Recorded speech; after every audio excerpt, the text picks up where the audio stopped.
Good afternoon, students.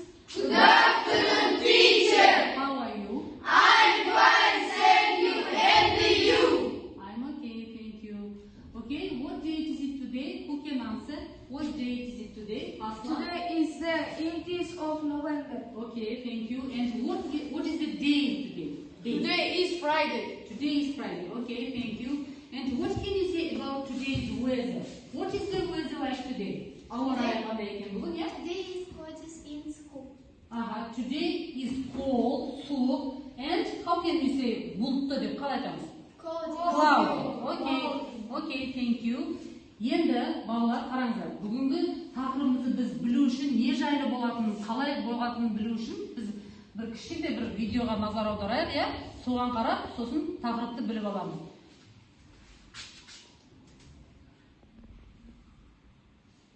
Мұқият тыңдаймыз.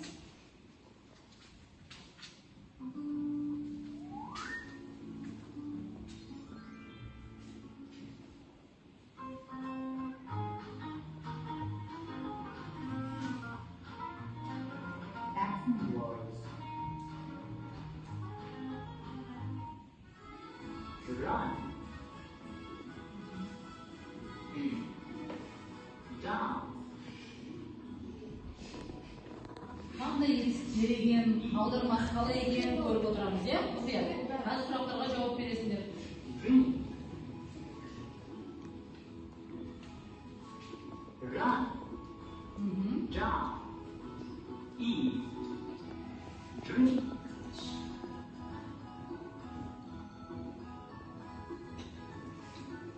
Sing. Cry. Handshake. Stop. Sing. Cry. Handshake. Stop.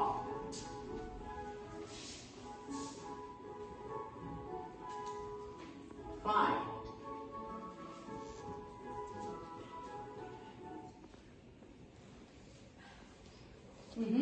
Не жайлы екен? Видеода нені байқадыңдар? Іс-қимыл, қазір болып жатқан іс-әрекет, иә? Кім не істеп жатыр, мысалы, жылап жатыр, тамақ жеп жатыр, секіріп жатыр. Ол дегені, бізде шақта ол дегені present simple, осы шақ немесе созылмалы шақ, present continuous дейді деген, иә? Present continuous дегенде қазіргі болып жатқан іс-әрекет. Мен сөйлеп жатырмын, сен тыңдап жатырсың, ол жүгіріп жатыр деген сияқты. Сондай іс-әрекеттің несін білдіреді. Енді қазір келесінде, мысалы біздің бүгінгі тақырыптың мақсаты, біріншісін оқиын қараңдар. Understand with little support some of the unpolite meaning in extended talk on a limited range of general and curricular topics and develop intercultural awareness from reading and discussion and use appropriately a variety of active and passive simple present. Ол дегені қараңдар. Present simple немесе present continuous'тың айырмашылығын білу, түсіну, оны мәтінде немесе тестте кездесіп қалған жағдайда, оның әрбір өзінің критериясы бар. Қазір мен түсіндіріп өтем, тапсырманы болымды сөйлемде, болымсыз сөйлемде және сұраулы сөйлемде қалай қолданылатын екенін, оның сөз тіркестері бар өзіне жараса. Біз естеріңде болса, 5-6 класста өткен болатынбыз бір бөлігіне.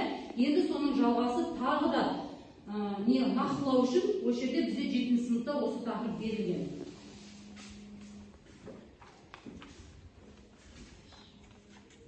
Енді қараңдар, мысалы бізде естерінде болса, бізде present simple'дан бастайық, иә? Жай осы шақ. Ол дегені қашан қолданылады? Күнделікті қайталанатын іс-әрекетке қолданылады. Мысалы, I go to school every day. Мен күнде мектепке барамын. Мысалы, егер he, she, it болатын болса, мына жерде тұр, формуласына қарасында болады. Ол ұл бала, ол қыз бала және ол жансыз нәрсе немесе жануар болатын болса, етістікке v плюс es немесе s деп қойған. Етістікке s немесе es жалғауы жалғанады. Например, мысалға дегенсек, he goes to school every day. Ол ұл бала барады мектепке күнде. Немесе she plays tennis every weekend. Ол әр демалыс күндері теннис ойнайды қыз бала деген сияқты. Түсініп отырсыздар ма? Сосын бізде мен сөз тіркестерін жазған, жаңа сөздік ретінде. Сосын мына жерден былай былай мысал келтірейін. Қараңдар. He lives in Russia. Ол деген не деген? Ол Россияда. Ол Россияда өмір сүреді, тұрады. We live in Russia. Ол Россияда Мына жерде lives деп he she болғандықтан s жалған тұр. Ана жерде жалған бай көрсетуде. Түсіндіңдер ғой, иә? Келесі, егер интеррогатив, негатив алатын болса, сұраулы сөйлем немесе жаңағыдай болымсыз сөйлем болатын болса, бізде көмекші етістік present simple'да do, does. Do деген қандай жүктеу есімдігімен қолданылады? Кім есінде? Кімнің есінде? Do деген I, you, we, they. Ал does деген he, she, it. Окей. Енді осы көмекші етістік тек қана болымсыз сөйлемде немесе сұраулы сөйлемде қолданылады екен. Сұраулы сөйлемде бізде әдеттегідей жаңағыдай көмекші етістігіміз алдына шығып кетеді. Does he live in Russia? Ол Россияда тұрады ма, өмір сүреді ме? Yes, he does, немесе no, he doesn't деп жауап беруге болады екен, иә? Do you live in Russia? Сен Россияда тұрасың ба? Иә, тұрамын, немесе жоқ тұрмаймын. Yes, I do, no, I don't. Окей, ол түсінікті болды ғой, иә? Келесінде негатив. Дәл сондай, бізде болымсыз сөйлем not деген сөз арқылы құралады, жоқ, емес деген сөз. Сол көмекші етістікке not деген сөз қосылады. I don't know, he doesn't know деген сияқты. Түсінесіңдер ме? Мына жерде осы live in Russia деген мысалға келтірген екен. He doesn't live in Russia. We don't live in Russia. Түсінікті болды ғой present simple, иә? Енді present continuous'a келсек, ол қазіргі болып жатқан іс-әрекет. Мен сөйлеп жатырмын, I'm speaking now, сен мені тыңдап жатырсың, you are listening to me. Бұл жерде көмекші етістік қандай екен деп тұрған кім біледі? Асылжан, көмекші етістік. To be. To be'дің қандай формасы бар? Окей, ол барлық сөйлемде қолданылады, болымды сөйлем, сұраулы сөйлем. Үшеуінде де қолданылады екен. И verb with ing. Етістік ing-мен қосылғанда. Болды, I am listening to you, I am speaking now. Interrogative, дәл сондай көмекші етістік алдына шығады. Am is up. Are you listening to me? Yes, I am. No, I am not. Okay, келесі. He isn't saying goodbye. For example, he isn't playing tennis. We aren't playing football. Деген сияқты. После am is up-дан кейін кәдімгі verb ing қосыла келген. Ол түсінікті болды, иә? Окей, енді түсінікті болса, келесі бізде әрбір шақтың өзіне жаса time expressions, уақыт бірліктері болады екен. Мысалы, present simple'дың уақыт бірліктері. Келді, бірге қайталайықшы оқып. Usually, every day, often, sometimes, seldom, always. Осы сөздер present simple, жай осы шаққа қатысты сөздер екен. Егер мәтінде осы сөздер кездесетін болса, сен уже автомат түрде білесің, что сөйлем present simple'да жай осы шақта тұр екен, иә? Келесі, right now, in the morning, in the afternoon, in the evening. Yeah. Таңертең, түсте, кешке деген сөз. At the moment, now, today. То есть осы сөздер, ол дегеннің мына сөздер қазіргі болып жатқан іс-әрекетке байланысты. Окей? Окей, келесі салыстырма. Осы қазір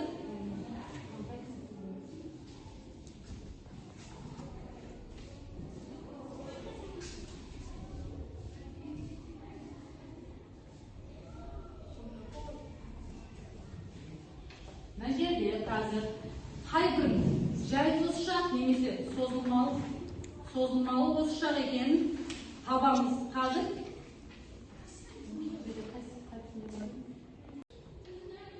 енді бізде бірінші салыстырманың дескриптörі read the sentence, сөйлемді оқимыз, одан кейін fill in the gaps.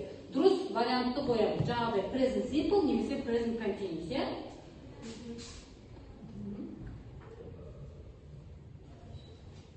Окей. Кім оқиды?